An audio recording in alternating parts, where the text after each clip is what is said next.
Саламатсыздарбы, урматтуу Кызыл Квадрат каналынын көрүүчүлөрү. Сиздер менен кайрадан жаңылыктар топтому. Сиз биздин каналды колдоо иретинде лайк басып жана ошону менен подписаться кнопкасын басып кетсеңиз болот.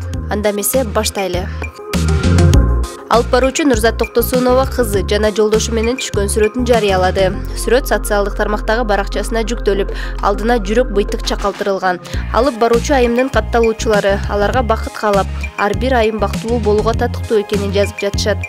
Ооба, биз кызым экөөбүз жалгыз эмеспиз. Атабыз бар. Мындан бир нече ай мурун таанышып, баш кошконбуз. Тагдыр көп сюрприз камдайт тура. Аты Мирлан, менден 5 жаш улуу деген билдирүү менен Нурзат Токтосунова турмушка чыкканын ачыктаган эле. Бирок ал жолдошунун да, кызынын да сүрөтүн баракчаларына жүктөөчү эмес. Кийинчерээк ал кош бойлуу экенин айткан. Ысык көл облусундагы Ак Суу районуна караштуу Жыргалаң айылында кароосуз калган шахта урап, бир адам набат болду. Бул тууралуу Өзгөчө кырдаалдар министрлиги билдирди. Кырсык болгон жерге саат 19:50 куткаруучулар тартылып, маркумдун сөөгүн тез жардам кызматына өткөрүп беришкен. Уранды алдында калган киши 58 жашта экени маалым болду.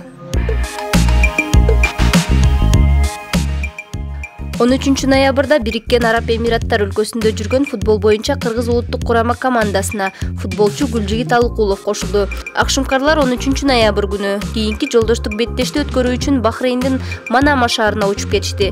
Алар 16 ноябрь күнү Манама шаарында Бахрейн курамасы менен кескелет. Кыргыз улуттук курама командасы 11 ноябрда Бириккен Араб Эмираттарында өткөн Сингапур командасына каршы беттешип 2-1 эсебинде жеңип алган.